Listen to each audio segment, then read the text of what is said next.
And it's not just New York. Our next guest says, quote, Joe Biden's failures can be found right in your backyard as buses with migrants are stopping in Tennessee. Here with more, Tennessee Senator Marsha Blackburn. Senator, good morning to you. Good morning. Okay, so we've heard these stories about how apparently a number of these buses have been heading for the big northeastern corridor cities, and the people on the bus are demanding that they stop in Tennessee. What are you hearing? What we have heard is that they are threatening the drivers from time to time, and they're wanting to get to where their friends are. See, they look at this, Steve, as a safe passage, if you will, across the country, because they're being given that free bus ride to wherever they want to go.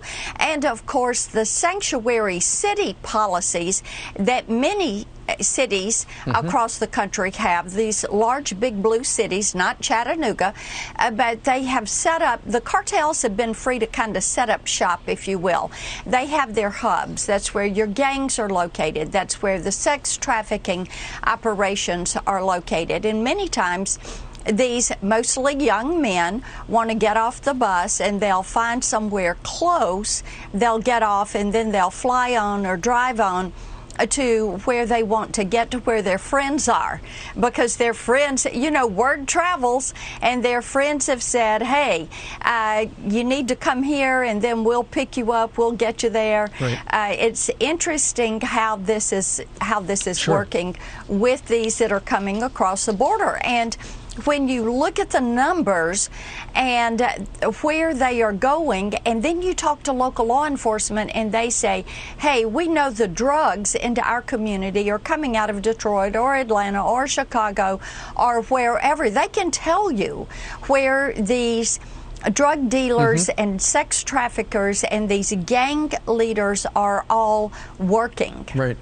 Well, you know, the way you've described it is different than what we have been led to believe. You know, when people are starting to be processed, they come over the border illegally, and then our federal agents process them. They say, do you have somebody like a relative or somebody who will sponsor you? But you're depicting it as friends.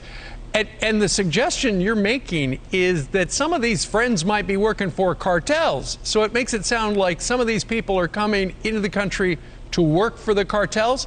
That's kind of what I heard. Is that what you're saying? You know, Steve, what we know is that when they come across the border, they have a bracelet that is put on them. And then that is more or less the way that the cartels are going to track them as they work out their debt. Many of them have that debt to work out. So getting to one of these hubs and working in whatever way, labor gangs, the sex trafficking, which to me, the way the women and children are being treated is just awful. And then going, and we look at cities where they're saying there's crime in the streets, crime has escalated.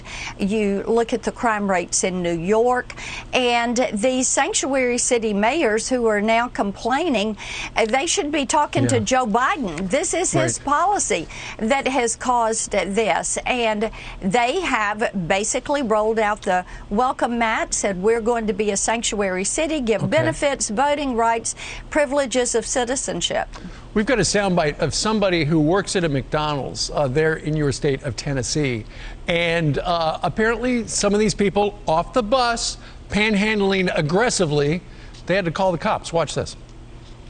And the two young ones kept on going from here to over there to the gas stations, just trying to get money from people, saying they got dropped off and they're trying to get to the airport to go to Florida. Had to get the police to, you know, remove them from the premises.